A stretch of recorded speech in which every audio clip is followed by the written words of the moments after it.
നമസ്തേ. സർവേഷാം രുദ്രാഡ് school പ്രതി സ്വാഗതം. ഒന്നാമത്തെ ഏകകമായ ആരണ്യകത്തിൽ ഗ്രാമകന്യകയുടെ സൗന്ദര്യം നമ്മൾ ആസ്വദിച്ചു കഴിഞ്ഞു. ഇനി നമുക്ക് വനാന്തരങ്ങളിലേക്ക് യാത്ര തുടരാം. ദ്വിതീയഃ പാഠഃ വയമേവ സംരക്ഷകാഃ.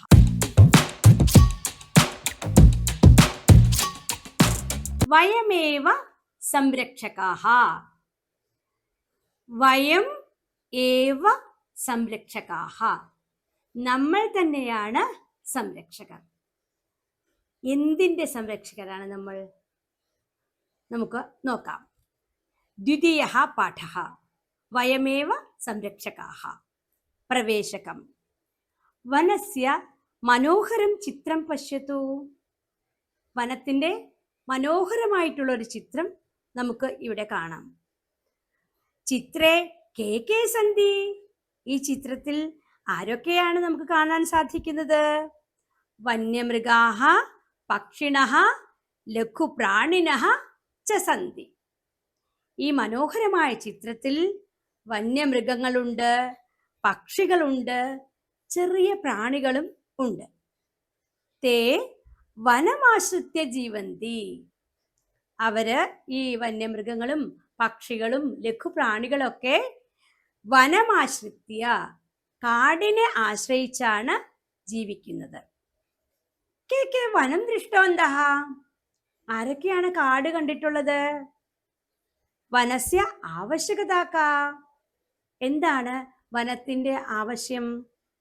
തസ്യ സംരക്ഷണം കേ കുർവന്തി. ആരാണ് വനത്തിന്റെ സംരക്ഷണം ചെയ്യുന്നത്? നമുക്ക് നോക്കാം. ആമുഖം. പ്രകൃതേഃ സൗന്ദര്യം സീമാതീതമേവ. പ്രകൃതിയുടെ സൗന്ദര്യം. സൗന്ദര്യം എന്ന് പറയുന്നത് സീമാതീതമേവ. സീമാതീതം ഏവ. പ്രകൃതിയുടെ സൗന്ദര്യം അതിരില്ലാത്തതാണ്. പല്ലവൈഃ പുഷ്പൈഃ ഫലൈഃ ചാലങ്കൃതാഃ വൃക്ഷാഃ ലതാഃ ച പ്രകൃതേഃ സൗന്ദര്യം വർദ്ധയന്തി. പല്ലവൈഃ, തളിരുകളെ കൊണ്ട്, ധാരാളം തളിരിലകള്, പിന്നെയോ പുഷ്പങ്ങൾ, ഫലൈഃ, ഫലങ്ങള്, ചാലങ്കൃതാഃ, ഇവയെ കൊണ്ടെല്ലാം ച അലങ്കൃതാഃ ചാലങ്കൃതാഃ, അലങ്കരിക്കപ്പെട്ടവയാണ്. വൃക്ഷാഃ ലതാഃ ച. അപ്പോ നമ്മുടെ ചുറ്റും കാണുന്ന മരങ്ങളും വള്ളികളുമെല്ലാം, ലതാഃ വള്ളികള്, ഫലങ്ങളെ കൊണ്ടും തളിരുകളെ കൊണ്ടും പുഷ്പങ്ങളെ കൊണ്ടും ഒക്കെ അലങ്കരിക്കപ്പെട്ടതാണ്. ഇവയൊക്കെ പ്രകൃതേഃ സൗന്ദര്യം വർദ്ധയന്തി. അപ്പോൾ ഇങ്ങനെ നല്ല പൂവിട്ട് നിൽക്കുന്ന വള്ളികൾ, നല്ല കായ്ച്ചു നിൽക്കുന്ന മരങ്ങൾ, ഇതൊക്കെ പ്രകൃതിയുടെ സൗന്ദര്യത്തെ ഏറെ വർദ്ധിപ്പിക്കുന്നുണ്ട്. പ്രകൃതേഃ സൗന്ദര്യം വർദ്ധയന്തി. ആവാസ വ്യവസ്ഥായാഃ ആധാരോ ഭവതി വനം. നമ്മുടെ ആവാസ വ്യവസ്ഥയുടെ ആധാരമാണ്, ബേസാണ് എന്ത്? കാട്, അല്ലെ? വനങ്ങളാണ് നമ്മുടെ ആവാസ വ്യവസ്ഥയുടെ ആധാരമെന്ന് പറയുന്നത്. സർവേ ചരാചരാഃ വനമാശ്രിത്യ ജീവന്തി. ഭൂമിയിലെ എല്ലാ ചരാചരങ്ങളും, ചരിക്കുന്നതും ചരിക്കാത്തതും, സഞ്ചരിക്കുന്നതും സഞ്ചരിക്കാത്തതുമായ എല്ലാം തന്നെ, എല്ലാം തന്നെ വനമാശ്രിത്യ ജീവന്തി. വനത്തെ ആശ്രയിച്ചാണ് ജീവിക്കുന്നത്. ഭൂമിയിലുള്ള എല്ലാ ചരാചരങ്ങളും കാടിനെ ആശ്രയിച്ചാണ് ജീവിക്കുന്നത്. വനം വിനാ ജീവനം സുഖരം ന ഭവതി. വനമില്ലാത്ത ജീവിതം, വനം ഭൂമിയിലില്ലെങ്കിൽ, വനം ഈ ഭൂമിയിലില്ലെങ്കിൽ നമ്മുടെ ജീവനം കഥം ഭവതി? ബഹു ദുഷ്കരം ഭവതി. വനം ഭൂമിയിലില്ലെങ്കിൽ ജീവനം സുഖരം ന ഭവതി. വളരെ ബുദ്ധിമുട്ടായിരിക്കും മരങ്ങളും കാടുകളും ഒക്കെ ഭൂമിയിലില്ലെങ്കിൽ. അസ്മാകം സുസ്ഥിതയേ വസുധായാഃ സന്തുലിതാവസ്ഥായൈ ച വനമുപകരോതി. അസ്മാകം സുസ്ഥിതയേ, നമ്മുടെ സുസ്ഥിതിക്ക്, നല്ല രീതിയിലുള്ള നമ്മുടെ ജീവിതത്തിന് അതുപോലെ വസുധായാഹ, വസുധ ഇത്യുക്തെ ഭൂമിഃ ഇതി അർത്ഥഃ. ഭൂമിയുടെ സന്തുലിതാവസ്ഥയ്ക്കും എന്താവശ്യമാണ്? വനങ്ങൾ ആവശ്യമാണ്. അപ്പൊ വനം ഉപകരിക്കുന്നത് നമ്മുടെ നല്ല തരത്തിലുള്ള ജീവിതത്തിനും അതുപോലെ ഭൂമിയുടെ സുസ്ഥിതിക്കും ഒക്കെ വനങ്ങൾ ഉപകാരകങ്ങളാണ് എന്നാണ് ആമുഖത്തിൽ പറയുന്നത്. ഇതാനും നമ്മൾ മനോഹരമായ ഒരു കവിതയാണ് കഴിഞ്ഞ പാഠഭാഗത്തിൽ പഠിച്ചതെങ്കിൽ നിങ്ങൾക്ക് വളരെ ഇഷ്ടപ്പെടുന്ന ഒരു കഥയാണ് ഈ പാഠത്തിലൂടെ നമുക്ക് ആസ്വദിക്കാനുള്ളത്. കാട്ടിലെ മൃഗങ്ങളും പക്ഷികളുമൊക്കെ എങ്ങനെയാണ് നല്ല സുസ്ഥിതിക്ക് വേണ്ടി സമചിത്തതയോടെ വളരെ നല്ല രീതിയിൽ ജീവിക്കുന്നത് എന്ന് നമുക്കൊരു മാതൃക എന്ന രീതിയിൽ തന്നെ ഈ കഥയിൽ വായിക്കാനായിട്ട് സാധിക്കും. കസ്മിംശ്ചിത് വനേ കശ്ചന മയൂരഃ ആസീത്. കസ്മിംശ്ചിത് വനേ, ഒരു വനത്തിൽ കശ്ചന മയൂരഃ ആസീത്, ഒരു മയൂരഃ, മയൂരഃ ഇത്യുക്തെ മയിൽ, മയിൽ ഉണ്ടായിരുന്നു. കാട്ടില് ഒരു മയിൽ ഉണ്ടായിരുന്നു. സഹ സ്വയം സുന്ദരം മന്യമാനഃ ഇതരാൻ പരിഹസതി സ്മ.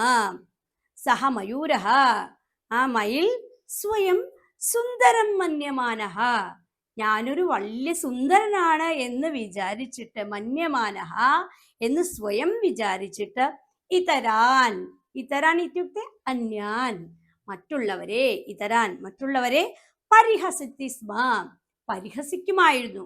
ഞാൻ വലിയ സുന്ദരനാണെന്ന് സ്വയം അഹങ്കരിക്കുന്ന മയിൽ തൻ്റെ കൂട്ടത്തിലുള്ള മറ്റു മൃഗങ്ങളെയും പക്ഷികളെയും ഒക്കെ പരിഹസിക്കാറുണ്ടായിരുന്നു. മമ ബർഹാണി വർഷാകാർമുകമിവ ബഹുവർണോപേതാനി ഭവന്തി.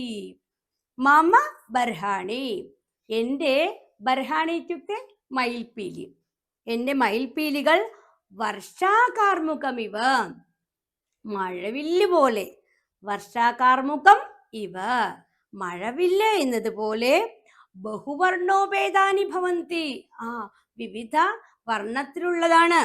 എൻ്റെ മയിൽപ്പീലി വളരെ സുന്ദരമാണ്, അത് പല നിറങ്ങളോട് കൂടിയതാണ്. ബഹുവർണോപേതാനി, പല നിറങ്ങളോട് കൂടിയതാണ്.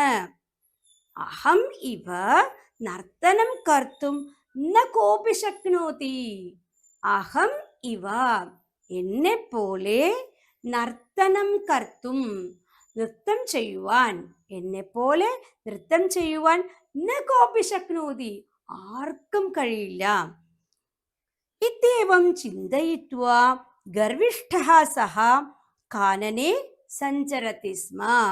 ഇത്യേവം, ഇതി ഏവം, അപ്പോൾ എന്നെ പോലെ നന്നായിട്ട് നൃത്തം ചെയ്യാൻ മറ്റാർക്കും കഴിയില്ല എന്ന് ചിന്തിച്ചിട്ട്, ഗർവിഷ്ഠഃ സഹ, അഹങ്കാരിയായിട്ടുള്ള, ഗർവിഷ്ഠഃ അഹങ്കാരിയായിട്ടുള്ള, സഹ മയൂരഃ, കാനനെ, കാനനെ ഇത്യുക്തെ വനേ സഞ്ചരതി സ്മ, വനത്തിൽ എല്ലായിടത്തും നടന്നു. ഭയങ്കര അഹങ്കാരത്തോടു കൂടി, ഞാനാണ് ഈ കാട്ടിലെ ഏറ്റവും നല്ല നർത്തകൻ എന്ന അഹങ്കാരത്തോടെ മയിലിങ്ങനെ കാട്ടിൽ വിലസി നടന്നു.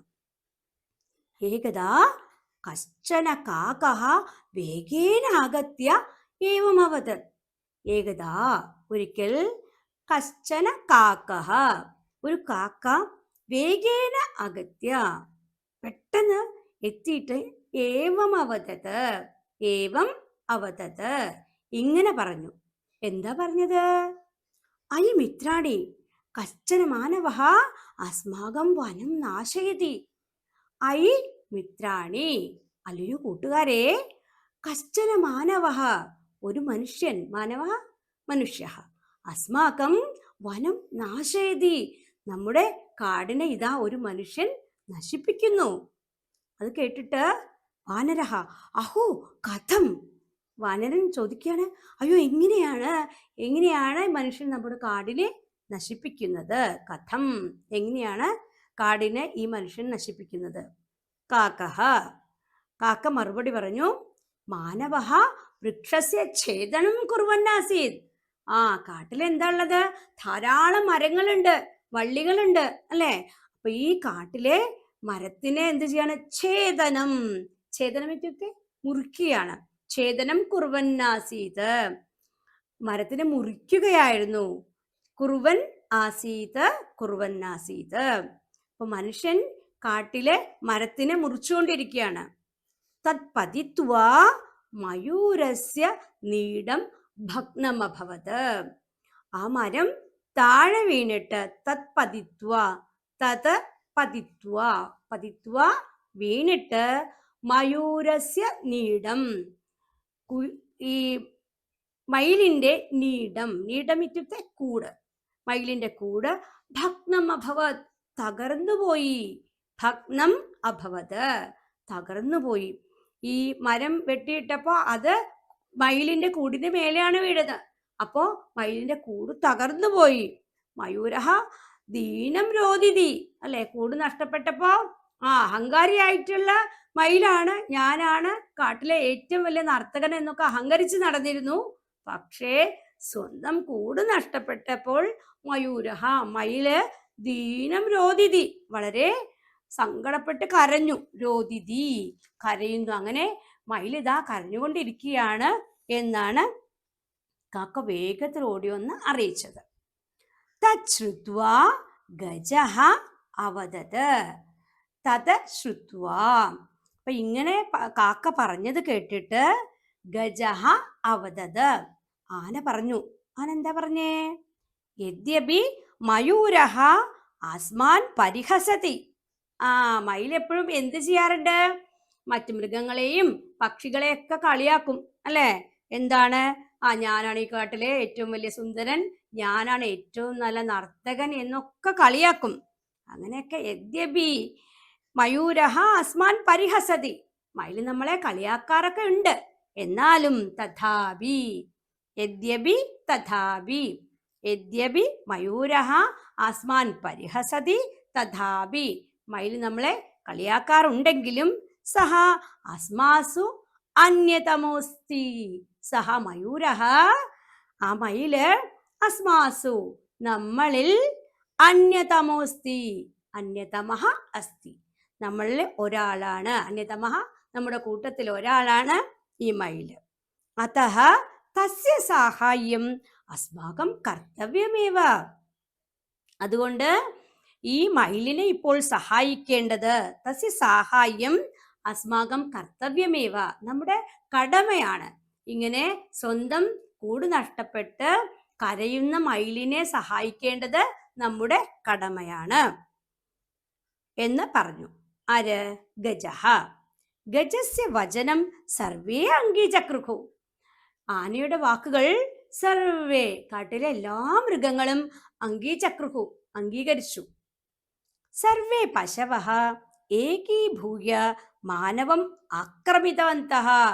അപ്പോ കാട്ടിലെ എല്ലാ മൃഗങ്ങളും, സർവേ പശവഃ, കാട്ടിലെ എല്ലാ മൃഗങ്ങളും ഏകീഭൂയ, ഏകീഭൂയ ഒരുമിച്ച്, മാനവം ആക്രമിതവന്തഃ, മാനവനെ, അതായത് ഈ മനുഷ്യനെ, ഈ മരം വെട്ടിയിട്ട് മയിലിന്റെ കൂട് നശിപ്പിച്ച ഈ മനുഷ്യനെ ആക്രമിതവന്തഃ, എല്ലാവരും ഒറ്റയ്ക്ക് ചേർന്ന് ആക്രമിച്ചു.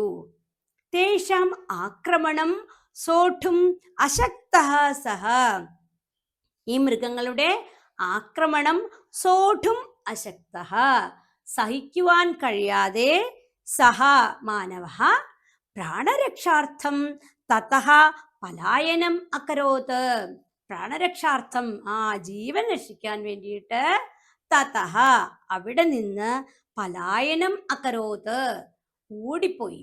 അപ്പോൾ ഒരുമിച്ച് നിന്നിട്ട് ഈ കാട്ടിലെ മൃഗങ്ങളെല്ലാം കൂടി മനുഷ്യനെ ആക്രമിച്ചപ്പോൾ ആ ആക്രമണം സഹിക്കവയ്യാതെ മനുഷ്യൻ അവിടെ നിന്ന് ഓടിപ്പോയി. സർവേ മയൂരം സമാശ്വാസിതവന്തഃ, എല്ലാവരും അവരെല്ലാവരെയും ഈ മയില് പരിഹസിക്കാറുണ്ടായിരുന്നു. എന്നാലും അതൊക്കെ മറന്നിട്ട് ഇവരെല്ലാം ഒറ്റക്കെട്ടായി നിന്നിട്ട് മയൂരം, മയിലിനെ സമാശ്വാസിതവന്തഃ, ആശ്വസിപ്പിച്ചു. തസ്യ നേത്രാഭ്യാം അശ്രൂണി അപതൻ, മയിലിന്റെ കണ്ണുകളിൽ നിന്ന് അപ്പോൾ എന്ത് സംഭവിച്ചു? അശ്രൂടി, കണ്ണുനീർ, അപതൻ വീണു, അല്ലെ? കാരണം എന്താ? മുമ്പൊക്കെ താൻ ഒട്ടേറെ പരിഹസിച്ചിരുന്ന ആ മൃഗങ്ങളും പക്ഷികളും ഒക്കെയാണ് ഇപ്പോൾ തൻ്റെ ഒരു ആപത്ത് സമയത്ത് കൂടെ നിൽക്കുകയും മനുഷ്യനെ തുരത്തി ഓടിക്കുകയും ചെയ്തത്. അതൊക്കെ പോരാഞ്ഞിട്ട് എന്തു ചെയ്തു? നല്ല കൂട്ടുകാരായി നിന്നുകൊണ്ട് മയിലിനെ ആശ്വസിപ്പിക്കുകയും ചെയ്തു, അല്ലെ? ഇതിവിടെ നല്ലൊരു സന്ദേശമാണ് നമുക്ക് ഈ കഥയിൽ നിന്ന് ലഭിക്കുന്നത്.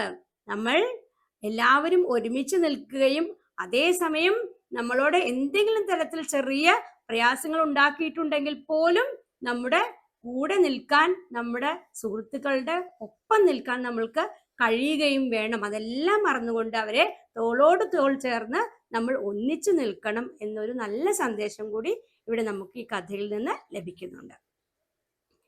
തദ്ദൃഷ്ട്വാ ഭല്ലൂകഃ വനമസ്മാകം ഗൃഹം തസ്യ സംരക്ഷണം അസ്മാകം ദായിത്വമേവ. അത് കണ്ടിട്ട് ഈ മയിലിങ്ങനെ കരയുന്നത് കണ്ടപ്പോ ഭല്ലൂകഃ കരടി പറയാണ് തദ്ദൃഷ്ട്വാ, തത് ദൃഷ്ട്വാ, അത് കണ്ടിട്ട് ഭല്ലൂകഃ കരടി പറഞ്ഞു വനമസ്മാകം ഗൃഹം, കാട് എന്ന് പറയുന്നത് അസ്മാകം ഗൃഹം നമ്മുടെ വീടാണ്, അല്ലെ? കാട് നമ്മളുടെ എല്ലാവരുടെയും വീടാണ്. തസ്യ സംരക്ഷണം അസ്മാകം ദായിത്വമേവ, നമ്മുടെ ഈ വീടിന്റെ, കാടാകുന്ന വീടിന്റെ സംരക്ഷണം നമ്മുടെ കർത്തവ്യമാണ്. ദായിത്വമേവ, ദായിത്വം ഏവ, ദായിത്വമേവ. വനം വിനാ ജീവനം അശക്യം ഖലു. വനമില്ലെങ്കിൽ ജീവനം അസാധ്യമാണ്, നമുക്ക് ജീവിക്കാൻ സാധിക്കുകയില്ല. വനമുണ്ടെങ്കിൽ മാത്രമേ നമുക്ക് ജീവിക്കാൻ സാധിക്കുകയുള്ളൂ. ഇത്യവദത്, ഇതി അവദത് എന്ന് പറഞ്ഞു. കഹ ഭല്ലൂകഃ, ഭല്ലൂകഃ ഉക്തവാൻ വനം അസ്മാകം ഗൃഹം ഏവ അതഃ തസ്യ സംരക്ഷണം അസ്മാകം ദായിത്വം ഇതി ഭല്ലൂകഃ അവദത്. ഗജഃ അവദത്. അപ്പോൾ ആന പറഞ്ഞു. എന്താ പറഞ്ഞത്? സാധു ദ്രുമാഹ വനസ്യ ആധാരാഹ. ശരിയാണ്, കരടി പറഞ്ഞ ശരിയാണ്. ദ്രുമാഹ, ദ്രുമാഹ ഇത്യുക്തെ വൃക്ഷാഹ, മരങ്ങൾ, വനസ്യ ആധാരാഹ. വനം എന്ന് പറയുന്നത് എന്താണ്? കുറെ മരങ്ങൾ ചേർന്നതാണ്. അപ്പോൾ വനത്തിന്റെ ആധാരം എന്താണ്? മരങ്ങളാണ്. മരങ്ങളില്ലെങ്കിൽ എന്തില്ല? വനമില്ല. ദ്രുമം വിന വനം കഥം, മരമില്ലാതെ പിന്നെ എങ്ങനെയാണ് വനമുണ്ടാവുക? തത്ര വയമേവ രക്ഷകാഹ ഭവേമ, അവിടെ കാടിനെ സംരക്ഷിക്കേണ്ടത് നമ്മൾ തന്നെയാണ്. നമുക്ക് കാടിന്റെ സംരക്ഷകരാകാം എന്ന് ഗജഃ അവദത്. ആന പറഞ്ഞു നമുക്ക് എല്ലാവർക്കും കാടിന്റെ സംരക്ഷകരാകാം. കാരണം കാടാണ് നമ്മുടെ വീട്. ആ കാടിനെ സംരക്ഷിക്കേണ്ടത് നമ്മുടെ കർത്തവ്യമാണ്. അപ്പോൾ കാട്ടിലെ ജീവികൾക്ക് മാത്രമല്ല, നാട്ടിൽ ജീവിക്കുന്ന നമുക്കെല്ലാം തന്നെ കാടിനെ ആശ്രയിച്ചാണ് നമ്മുടെയും ജീവിതം. അവിടെയുള്ള മരങ്ങളും വള്ളികളും പൂക്കളും ഫലങ്ങളും എല്ലാം നമ്മുടെ ജീവിതത്തെയും കൂടുതൽ കൂടുതൽ സമൃദ്ധമാക്കുന്നുണ്ട്. അവിടെ നിന്നുള്ള പല മരങ്ങളൊക്കെയാണ് നമ്മുടെ കാലാവസ്ഥയൊക്കെ നിയന്ത്രിക്കുന്നത്. വനങ്ങളാണ് നമ്മുടെ മണ്ണൊലിപ്പ് തടഞ്ഞിട്ട് നമ്മുടെ നാടിനെ, ഭൂമിയെ സംരക്ഷിക്കുന്നത്. അതുകൊണ്ട് മരങ്ങളെയും വനത്തെയും എല്ലാം സംരക്ഷിക്കേണ്ടത് കാട്ടിലെ ജീവികളുടെ മാത്രം കടമയല്ല, നമ്മൾ ഓരോരുത്തരുടെയും കടമയാണ് എന്ന ഒരു നല്ല സന്ദേശം കൂടി ഈ കഥയിലൂടെ നമുക്ക് വായിക്കാൻ സാധിക്കും. പദച്ഛേദഃ, പാഠഭാഗത്തിലെ പദച്ഛേദങ്ങൾ നമുക്ക് നോക്കാം. സീമാതീതമേവ, സീമാതീതം അധികം ഏവ, സീമാതീതമേവ. വനമുപകരോതി, വനം അധികം ഉപകരോതി, വനമുപകരോതി. തച്ഛ്രുത്വാ, തത് അധികം ശ്രുത്വാ, തച്ഛ്രുത്വാ. അന്യതമോസ്തി, അന്യതമഃ അധികം അസ്തി, അന്യതമോസ്തി. തദ്ദൃഷ്ട്വാ, തത് അധികം ദൃഷ്ട്വാ, തദ്ദൃഷ്ട്വാ. ഇത്രയും പദച്ഛേദങ്ങളാണ് നമുക്ക് ഈ പാഠഭാഗത്തിൽ പഠിക്കാനായിട്ട് ഉള്ളത്. വിഗ്രഹഃ, സീമാതീതം, സീമായാഃ അതീതം സീമാതീതം. ആവാസ വ്യവസ്ഥായാഃ, ആവാസായ വ്യവസ്ഥ, ആവാസ വ്യവസ്ഥ, തസ്യാഹ ആവാസവ്യവസ്ഥായാഹ അന്യതമഃ അനേകേഷു ഏകഃ അന്യതമഃ. ഇദാനീം പഠനപ്രവർത്തനാനി. പാഠഭാഗാത് ക്രിയാപദാനി ചിത്വാ താന്യുപയുജ്യ നൂതനവാക്യാനി രചയതു. പഠന പ്രവർത്തനങ്ങളില് ഒന്നാമത്തേത് പാഠഭാഗാത്, പാഠഭാഗത്തിൽ നിന്നും ക്രിയാപദാനി ചിത്വാ, ക്രിയാപദങ്ങൾ തിരഞ്ഞെടുത്തിട്ട് താന്യുപയുജ്യ, താനി ഉപയുജ്യ, ആ ക്രിയാപദങ്ങൾ ഉപയോഗിച്ച് നൂതന വാക്യാനി രചയതു, പുതിയ വാക്യങ്ങൾ എഴുതൂ എന്നാണ് ഒന്നാമത്തെ പഠന പ്രവർത്തനം. ഒട്ടേറെ ക്രിയാപദങ്ങൾ ഉള്ള ഒരു പാഠഭാഗമാണ് ഇത്. അതിൽ രോദിതി, സഞ്ചരതി സ്മ, നാശയതി, ആസീത്, പരിഹസതി, ശക്നോതി, അവദത്, അഭവത്, അംഗീചക്രുഹു, ആക്രമിതവന്തഃ, അകരോത്, സമാശ്വാസിതവന്തഃ, അപതൻ തുടങ്ങി ഏറെ ക്രിയാപദങ്ങൾ നമുക്ക് ഈ പാഠഭാഗത്തിൽ കാണാം. അതിൽ രോദിതി, രോദിതി ഇത്യുക്തെ കരയുന്നു എന്ന് അർത്ഥം. രോദിതി, നമുക്കൊരു പുതിയ വാക്യം ഉണ്ടാക്കി നോക്കാം. ശിശുഹു ബുഭുക്ഷയാ രോദിതി, കുട്ടി വിശന്നിട്ട് കരയുന്നു. രോദിതി, ശിശു ബുഭുക്ഷയാ രോദിതി. അടുത്ത ക്രിയാപദം സഞ്ചരതി സ്മ, സഞ്ചരിച്ചിരുന്നു. ബാല്യകാലേ സഹ ഗ്രാമേ സർവത്ര സഞ്ചരതി സ്മ. ബാല്യകാലേ സഹ ഗ്രാമേ സർവത്ര, ഗ്രാമത്തിലെ എല്ലായിടത്തും ഇങ്ങനെ ചുറ്റി നടക്കാറുണ്ടായിരുന്നു അയാൾ ബാല്യകാലത്ത്. അടുത്തത് നാശയതി, പ്ലാസ്റ്റിക വസ്തുവിനി പരിസ്ഥിതിം നാശയതി. പ്ലാസ്റ്റിക് എന്ത് നമ്മുടെ ഭൂമിയെ നശിപ്പിക്കുന്നു. പ്ലാസ്റ്റിക വസ്തുവിനി പരിസ്ഥിതിം നാശയന്തി, വസ്തുവിനി എന്ന് പറയുമ്പോൾ നാശയന്തി. അങ്ങനെ നമുക്ക് ഇവിടെയുള്ള ക്രിയാപദങ്ങൾ ഉപയോഗിച്ച് ഒട്ടേറെ പുതിയ വാക്യങ്ങൾ ഉണ്ടാക്കാൻ സാധിക്കും. കൂട്ടുകാർ ഈ ക്രിയാപദങ്ങളെല്ലാം ഉപയോഗിച്ച് ഓരോരോ വാക്യങ്ങൾ ഉണ്ടാക്കി നോട്ട് പുസ്തകത്തിൽ എഴുതി നോക്കൂ. നമുക്ക് അടുത്ത പ്രവർത്തനത്തിലേക്ക് കടക്കാം. കഥാസ്തംഭം ക്രമീകരോതു. നമുക്ക് ഒരു മനോഹരമായിട്ടുള്ള കഥയാണ് പഠിക്കാനുണ്ടായിരുന്നത്. ഈ കഥയിലെ സന്ദർഭങ്ങളെ ഇവിടെ ക്രമം തെറ്റിച്ചിട്ടാണ് ടെക്സ്റ്റ് ബുക്കിൽ പഠന പ്രവർത്തനത്തിൽ തന്നിട്ടുള്ളത്. ഈ കഥയെ നമുക്ക് കഥയുടെ ക്രമത്തിൽ, അതായത് ടെക്സ്റ്റ് പുസ്തകത്തിൽ വായിച്ച കഥയുടെ ക്രമത്തിൽ എഴുതേണ്ടതുണ്ട്. അതാണ് കഥാസ്തംഭം ക്രമീകരോതു എന്ന് വെച്ചാൽ. കഥയിൽ ആദ്യമായിട്ട് ഇവിടെ വായിക്കുമ്പോൾ സർവേ മയൂരം സമാശ്വാസിതവന്തഃ. രണ്ടാമത്തെ വാക്യം സ്വസൗന്ദര്യേണ ഗർവിഷ്ഠഃ മയൂരഃ സദാ സർവാൻ പരിഹസതി സ്മ. വനേ കശ്ചന മനോഹരഃ മയൂരഃ അസ്തി. മൃഗാഃ വനസ്യ സംരക്ഷണം തേഷാം കർത്തവ്യമിതി മന്വത്തെ. മാനവഃ മയൂരസ്യ നീഡം നാശയതി. ഇത്രയും വാക്യങ്ങളാണ് ഉള്ളത്. ഇതിൽ ഒന്നാമത്തെ വാക്യമായിട്ട് വരുന്നത് കഥാസന്ദർഭത്തിന് യോജിച്ചത് വനേ കശ്ചന മനോഹരഃ മയൂരഃ അസ്തി. ഇതാണ് ഒന്നാമത്തെ വാക്യം. അടുത്തത് സ്വസൗന്ദര്യേണ ഗർവിഷ്ഠഃ മയൂരഃ സദാ സർവാൻ പരിഹസതി സ്മ.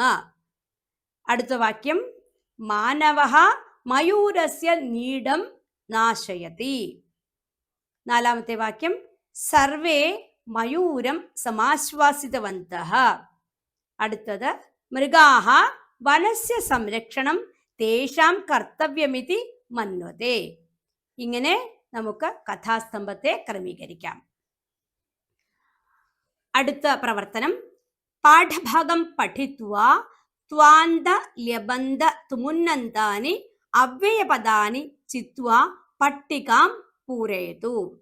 പാഠഭാഗം വായിച്ചിട്ട് ത്വാന്ത ല്യബന്ധ തുമുന്നന്തങ്ങൾ ആകുന്ന അവ്യയപദങ്ങളെ തിരഞ്ഞെടുത്ത് പട്ടിക പൂരിപ്പിക്കുകയാണ് വേണ്ടത്. ഇവിടെ ഓരോ അവ്യയത്തിനും ഉദാഹരണങ്ങൾ തന്നിട്ടുണ്ട്. കഴിഞ്ഞ ക്ലാസ്സുകളിൽ, ചെറിയ ക്ലാസ്സുകളിൽ നമ്മൾ ത്വാന്ത ല്യബന്ധ തുമുന്നന്ത പദങ്ങളെ പരിചയപ്പെടുകയും ചെയ്തിട്ടുണ്ട്. ഇവിടെ ത്വാന്ത പദം, നമ്മൾ ഒരു ധാതുവിനോട് ത്വാന്തം എന്ന പ്രത്യയം അവസാനത്തിൽ വരുമ്പോഴാണ്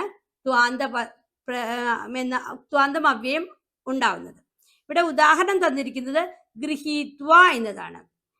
രണ്ട് വാക്യങ്ങളെ തമ്മിൽ യോജിപ്പിക്കുമ്പോഴാണ് നമുക്ക് ഈ ത്വാന്തപദം ഉപയോഗിക്കേണ്ടി വരിക. രണ്ടിടത്ത് ഒരേ കർത്താവായിരിക്കും. അപ്പൊ ഇവിടെ ഗൃഹീത്വ എന്നതിനെ പിടിച്ചിട്ട് എന്തെങ്കിലും ഒരു കാര്യം ചെയ്ത് കഴിഞ്ഞിട്ട് അടുത്തതിൽ ചെയ്യുമ്പോഴാണ് നമ്മൾക്ക് ഈ ത്വാന്തം ഉപയോഗിക്കേണ്ടി വരിക. ഗൃഹീത്വ എന്നത് വെച്ച് നമുക്കൊരു വാക്യം ഉണ്ടാക്കുകയാണെങ്കിൽ ബാലകഃ പുസ്തകം ഗൃഹീത്വ കക്ഷ്യാം ഗച്ഛതി. കുട്ടി പുസ്തകം പിടിച്ചിട്ട് ക്ലാസ്സിലേക്ക് പോകുന്നു. അപ്പോൾ കുട്ടി ക്ലാസ്സിലേക്ക് പോകുന്നുണ്ട്, കുട്ടി പുസ്തകം പിടിച്ചിട്ടുണ്ട്. അപ്പൊ പുസ്തകം പിടിച്ചിട്ട് കുട്ടി ക്ലാസ്സിലേക്ക് പോകുന്നു. രണ്ട് വാക്യങ്ങളെ തമ്മിൽ യോജിപ്പിക്കുന്നു. അതേസമയം ഇവിടെ ബാലകഃ എന്ന ഒരു കർത്തൃപദമേ ഉള്ളൂ. ബാലകഃ പുസ്തകം ഗൃഹീത്വ കക്ഷ്യാം ഗച്ഛതി. അടുത്തത് ലബന്ധം അവ്യയം. ലബന്ധം അവ്യയം അപഹൃത്യ എന്നാണ് ഇവിടെ ഉദാഹരണം തന്നിട്ടുള്ളത്. അപഹരതി, അപഹൃത്യ, അതിനെ അപഹരിച്ചിട്ട്, ത്വാന്തം പോലെ തന്നെ അപഹരിച്ചിട്ട് എന്നാണ് അവിടെ അർത്ഥം. ഗൃഹീത്വ പിടിച്ചിട്ട്, അപഹൃത്യ അപഹരിച്ചിട്ട്. പക്ഷേ ഇവിടെ യ എന്നാണ് നമ്മുടെ അവ്യയത്തിന്റെ അവസാനത്തിൽ നമുക്ക് കാണാൻ സാധിക്കുക. അപഹൃത്യ, ആഗത്യ, ഏകീഭൂയ എന്നൊക്കെ ടെക്സ്റ്റില് ഈ ലബന്ധത്തിനുള്ള ഉദാഹരണങ്ങളാണ്. ചോരഃ സ്വർണം അപഹൃത്യ ശീഘ്രം ധാവതി. ചോരഃ കള്ളൻ, സ്വർണം അപഹൃത്യ സ്വർണം കട്ടിട്ട്, ശീഘ്രം ധാവതി വേഗത്തിൽ ഓടിപ്പോകുന്നു. അപ്പോൾ നമുക്ക് അപഹൃത്യ എന്ന് കട്ടിട്ട്, അതുപോലെ നേരത്തെ പറഞ്ഞ ഗൃഹീത്വ പിടിച്ചിട്ട് പോലെ അപഹൃത്യ കട്ടിട്ട്, ആഗത്യ വന്നിട്ട്. അപ്പൊ അങ്ങനെ അവസാനത്തിൽ നമുക്ക് യ എന്നത് കാണാനായിട്ട് സാധിക്കും ലബന്ധം അവ്യയത്തിൽ. ഇതാണ് തുമുന്നന്തം അവ്യയം. തുമുന്നന്തം അവ്യയത്തിലെ തുമുന എന്ന പ്രത്യയമാണ് ചേരുന്നത്. അവിടെ സ്ഥാപയിത്വം എന്ന ഉദാഹരണം തന്നിട്ടുണ്ട്. സ്ഥാപയിത്വം എന്നതിന് വെക്കുവാൻ എന്നാണ് അർത്ഥം. സ്ഥാപയിത്വം ഉദാഹരണം നോക്കുകയാണെങ്കിൽ ഗൃഹിണി പാത്രം സ്ഥാപയിത്വം മഹാനസം ഗച്ഛതി. ഗൃഹിണി വീട്ടമ്മ പാത്രം സ്ഥാപയിത്വം പാത്രം വെക്കുവാൻ മഹാനസം ഗച്ഛതി അടുക്കളയിലേക്ക് പോകുന്നു. മറ്റ് ഉദാഹരണങ്ങൾ പാഠഭാഗത്തിൽ നിന്നും കർത്തും, സോഢും പോലുള്ള ഉദാഹരണങ്ങൾ നമുക്ക് പാഠഭാഗത്തിൽ കാണാനായിട്ട് സാധിക്കും. അപ്പൊ ഇങ്ങനെ പാഠഭാഗത്തിലെ ത്വാന്ത, ലബന്ധ, തുമുന്നന്ത അവ്യയങ്ങളെ നമുക്ക് പട്ടികപ്പെടുത്തി എഴുതാം. അടുത്ത പഠന പ്രവർത്തനത്തിൽ ഉദാഹരണാനുസാരം യഥാ തഥാ ഉപയുജ്യ വാക്യാനി പരിവർത്യ ലിഖതു. തന്നിട്ടുള്ള ഉദാഹരണം അനുസരിച്ച്, ഉദാഹരണം പോലെ യഥാ തഥാ ഉപയോഗിച്ചിട്ട് വാക്യങ്ങളെ മാറ്റി എഴുതണം. അപ്പൊ ഇവിടെ രണ്ട് വാക്യങ്ങൾ തന്നിട്ടുണ്ട്. അപ്പൊ ഈ രണ്ടിനെയും കണക്ട് ചെയ്യുന്ന വാക്കുകളാണ് യഥാ എന്നും തഥാ എന്നും. അപ്പൊ യഥാ എന്നുള്ള വാക്ക് നമ്മൾ വാക്യത്തിന്റെ തുടക്കത്തിലും, രണ്ടാമത്തെ തഥാ എന്നുള്ള വാക്ക് ആദ്യത്തെ വാക്യം കഴിഞ്ഞിട്ട് രണ്ടാമത്തെ വാക്യത്തിന്റെ തുടക്കത്തിലുമാണ് ചേർക്കുന്നത്. വളരെ എളുപ്പമാണ്. ബാലഃ വാർത്താം ശൃണോതി ഭീതിഃ ജായത്തെ. അത് കൂട്ടുകാർക്ക് തന്നെ എളുപ്പത്തിൽ ആ വാക്യത്തിനെ ഒന്നാക്കി മാറ്റാൻ സാധിക്കും. ഇതാ ബാലഃ വാർത്താം ശൃണോതി തഥാ ഭീതിഃ ജായത്തെ. വാർത്ത കേൾക്കുമ്പോൾ കുട്ടിക്ക് ഭയം ഉണ്ടാകുന്നു. അടുത്ത വാക്യം നോക്കാം. രോഗഃ ജായത്തെ ആതുരാലയം പ്രവിശതി. യഥാ തഥാ ഉപയോഗിച്ച് ഈ രണ്ട് വാക്യങ്ങളെയും ഒന്നാക്കണം. എങ്ങനെ ചെയ്യും? യഥാ രോഗഃ ജായത്തെ തഥാ ആതുരാലയം പ്രവിശതി. നമുക്ക് രോഗമുണ്ടാകുമ്പോൾ, എപ്പോഴാണ് രോഗമുണ്ടാകുന്നത്? അപ്പോൾ ആശുപത്രിയിൽ പ്രവേശിക്കുന്നു, ആശുപത്രിയിലേക്ക് പോകുന്നു. ഇത്യർത്ഥഃ. കാലഃ ഗച്ഛതി പരിണാമഃ സംഭവതി. യഥാ കാലഃ ഗച്ഛതി തഥാ പരിണാമഃ സംഭവതി. അടുത്ത വാക്യവും ഇതേപോലെ വളരെ എളുപ്പത്തിൽ നമുക്ക് ചെയ്യാനായിട്ട് സാധിക്കും. അന്ധകാരഃ വ്യാപ്നോതി ദൃഷ്ടിഃ മന്ദീഭവതി. യഥാ അന്ധകാരഃ വ്യാപ്നോതി തഥാ ദൃഷ്ടിഃ മന്ദീഭവതി. തുടർന്നുള്ള ഉദാഹരണങ്ങൾ കൂട്ടുകാർക്ക് തന്നെ വളരെ എളുപ്പത്തിൽ യഥാ തഥാ ഉപയോഗിച്ച് ഒറ്റവാക്യമാക്കിയിട്ട് മാറ്റാനായിട്ട് സാധിക്കും. അടുത്ത പഠന പ്രവർത്തനത്തിലേക്ക് നോക്കാം.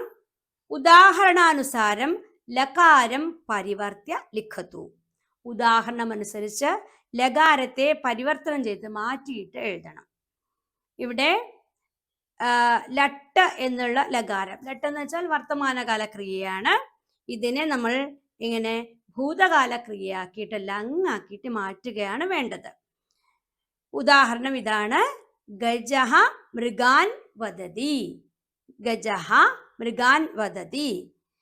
ഗജഃ മൃഗാൻ അവദത്. വദതി എന്ന ലട്ട് ക്രിയയെ നമ്മൾ അവദത് എന്ന ലങ്ങാക്കി മാറ്റുന്നു. ഇവിടെ എങ്ങനെയാ അത് ചെയ്യേണ്ടത്? വളരെ എളുപ്പമല്ലേ.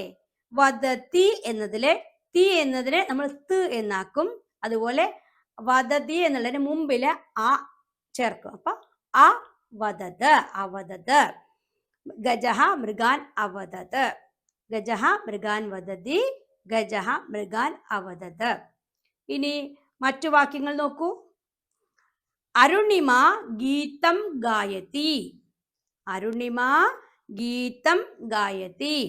ഗായതി എന്ന ക്രിയാപദത്തിനെ നമ്മൾ ആ ചേർത്ത് അഗായത്തി എന്നുള്ള തീയെ ത് ആക്കുമ്പോൾ അഗായത്ത്.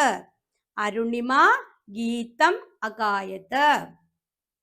അടുത്ത വാക്യം: ഫിറോസ് ശീഘ്രം ധാവതി.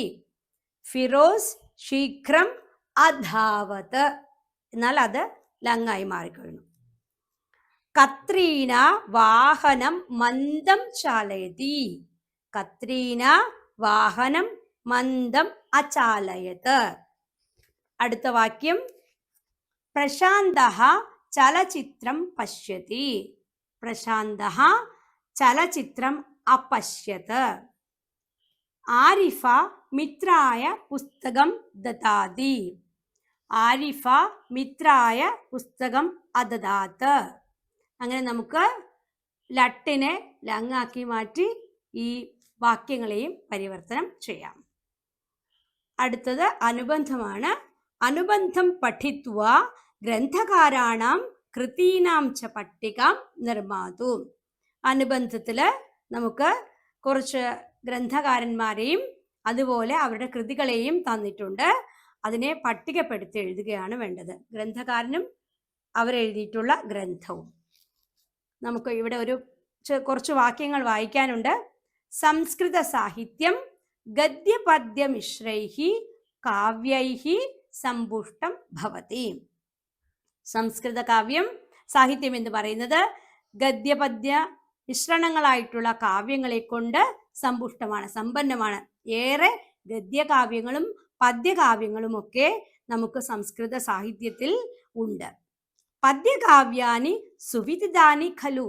ഒട്ടേറെ പദ്യകാവ്യങ്ങൾ, മഹാകാവ്യങ്ങളൊക്കെ നമ്മൾ പേരുകളൊക്കെ പഠിച്ചിട്ടുണ്ടാവും, ചില ശ്ലോകങ്ങളൊക്കെ പഠിച്ചിട്ടുണ്ടാവും കഴിഞ്ഞ ക്ലാസ്സിൽ. അതൊക്കെ വളരെ സുവിദിതാനി, വളരെയധികം പ്രസിദ്ധങ്ങളാണ്. തത്ര പഞ്ചമഹാകാവ്യാനി പ്രസിദ്ധാനി. പദ്യകാവ്യങ്ങളില് പഞ്ചമഹാകാവ്യങ്ങൾ പ്രസിദ്ധങ്ങളാണ്. ഗദ്യവിഭാഗേ ച നൈകേ ഗ്രന്ഥാഃ സന്തി. പദ്യകാവ്യങ്ങളിൽ ഉള്ളതുപോലെ തന്നെ ഗദ്യവിഭാഗത്തിലും അനേകം ഗ്രന്ഥങ്ങൾ ഉണ്ട്. സുബന്ധോഹോ വാസവദത്ത, ദണ്ഡിനഃ ദശകുമാരചരിതം, ബാണഭട്ടസ്യ കാദംബരി, ഹർഷചരിതം ച തത്ര പ്രസിദ്ധാഃ. അവിടെ പ്രസിദ്ധങ്ങളാണ് ഈ കാവ്യങ്ങളൊക്കെ. സുബന്ധുവിന്റെ വാസവദത്ത, ദണ്ഡിയുടെ ദശകുമാരചരിതം, ബാണഭട്ടന്റെ കാദംബരി, ഹർഷചരിതം തുടങ്ങിയ പ്രസിദ്ധങ്ങളായിട്ടുള്ള ഗദ്യകാവ്യങ്ങൾ നമുക്ക് സംസ്കൃത സാഹിത്യത്തെ സമ്പന്നമാക്കുന്നതായിട്ട് കാണാൻ സാധിക്കും. പ്രായശഃ സർവേ സഹൃദയാഃ ഗദ്യസാഹിത്യസ്യ ആസ്വാദകാഃ ഭവന്തി. ഒട്ടുമിക്ക സഹൃദയന്മാരും ആസ്വാദകരും ഗദ്യസാഹിത്യത്തിന്റെ ആസ്വാദകരാണെന്ന് നമുക്ക് മനസ്സിലാക്കാം. അപ്പൊ ഇതിൽ ഏതൊക്കെയാണ് ഗദ്യകാവ്യങ്ങളായിട്ട് പറഞ്ഞിട്ടുള്ളത്? അതിൻ്റെ ഗ്രന്ഥകാരന്മാർ ആരൊക്കെയാണ് എന്നാണ് നമ്മൾ ഇവിടെ പട്ടികപ്പെടുത്തേണ്ടത്. സുബന്ധുവിന്റെ ഗ്രന്ഥമാണ് വാസവദത്ത. ദണ്ഡിഹി അദ്ദേഹത്തിൻ്റെത് ദശകുമാര ചരിതമാണ്. ബാണഭട്ട കാദംബരി എന്നിങ്ങനെ നമുക്ക് ആ പട്ടിക എഴുതാൻ സാധിക്കും. ഇനി ധാതുരൂപങ്ങൾ. ധാതുരൂപാണി വദ വ്യക്തായാം വാചി ഭാതിഹി പരസ്മൈപദി സകർമ്മകഃ സേട്ട് കർത്തരി ലങ്. ഏകവചനം, ദ്വിവചനം, ബഹുവചനം. പ്രഥമ പുരുഷഃ അവദത അവദതാം അവദൻ. മധ്യമ പുരുഷഃ അവദഃ അവദതം അവദത. ഉത്തമ പുരുഷഃ അവദം അവദാവ അവദാമ. രുതിര അശ്രുവിമോചനേ അദാദിഹി പരസ്മൈപദി അകർമ്മകഃ സേട്ട് കർത്തരി ലട്ട്. ഏകവചനം, ദ്വിവചനം, ബഹുവചനം. പ്രഥമ പുരുഷഃ രോദിതി രുദിതഃ രുദന്തി. മധ്യമ പുരുഷഃ രോദിഷി രുദിഥഃ രുദിധ. ഉത്തമ പുരുഷഃ രോദിമി രുദിവഃ രുദിമഃ. നാമരൂപാണി മകാരാന്തഃ പുല്ലിംഗഃ കിം ശബ്ദഃ. ഇവിടെ മകാരാന്തമായിട്ടുള്ള പുല്ലിംഗത്തിലെ കിം ശബ്ദമാണ് നമ്മൾ പറയുന്നത്. കിം ശബ്ദം എന്നത് സർവനാമ ശബ്ദമാണ്. സർവനാമ ശബ്ദം എന്ന് വെച്ചാൽ എല്ലാ ലിംഗങ്ങളിലും, അതായത് പുല്ലിംഗം, സ്ത്രീലിംഗം, നപുംസകലിംഗം, എല്ലാ ലിംഗങ്ങളിലും അതിന് രൂപമുണ്ട്. അപ്പൊ ഇവിടെ ആര് എന്ന അർത്ഥത്തിൽ പുല്ലിംഗ ശബ്ദത്തിൽ കഹ എന്നാണ് നമ്മൾ പറയുക. എന്നാൽ സ്ത്രീലിംഗത്തിൽ അത് ക എന്നും നപുംസകലിംഗത്തിൽ കിം എന്നും. ആര് എന്നതിന് പുല്ലിംഗത്തിൽ കഹ എന്നും സ്ത്രീലിംഗത്തിൽ ക എന്നുമാണ് ശബ്ദം. എന്നാൽ നപുംസകലിംഗത്തിൽ അത് കിം, എന്ത് എന്ന അർത്ഥത്തിലാണ് പ്രയോഗിക്കുക. ഇവിടെ പുല്ലിംഗത്തിലുള്ള ശബ്ദം നമുക്ക് ഇങ്ങനെ വായിക്കാം. ഏകവചനം, ദ്വിവചനം, ബഹുവചനം. പ്രഥമ കഹ കൗ കേ. ദ്വിതീയ കം കൗ കാൻ. തൃതീയ കേന കാഭ്യാം കൈഹി. ചതുർത്ഥി കസ്മൈ കാഭ്യാം കേഭ്യഃ. പഞ്ചമി കസ്മാത് കാഭ്യാം കേഭ്യഃ. ഷഷ്ഠി കസ്യ കയോഃ കേശാം. സപ്തമി കസ്മിൻ കയോഃ കേഷു. സർവനാമശബ്ദാനാം സംബോധന പ്രഥമാരൂപാണി ന സന്തി. കിം ശബ്ദഃ സർവനാമഗണേ അന്തർഭവതി. കിം ശബ്ദം സർവനാമഗണത്തിലാണ് ഉൾപ്പെടുന്നത്. അതുകൊണ്ട് ഇവിടെ സർവനാമ ശബ്ദങ്ങൾക്ക് സംബോധന പ്രഥമാരൂപങ്ങൾ ഇല്ല. വ്യാകരണ വിശേഷഃ വിനാവിലംബം ഇത്യത്ര പൃഥക് വിനാ നാനാഭിസ്തൃതീയാന്യതരസ്യാം ഇതി സൂത്രേണ എന്ന നിയമം കൊണ്ട് ദ്വിതീയ, തൃതീയ, പഞ്ചമി വ സ്യുഹു. സഹശബ്ദയോഗേ തൃതീയ വിഭക്തി എന്നൊക്കെ നമ്മൾ പഠിച്ചിട്ടില്ലേ?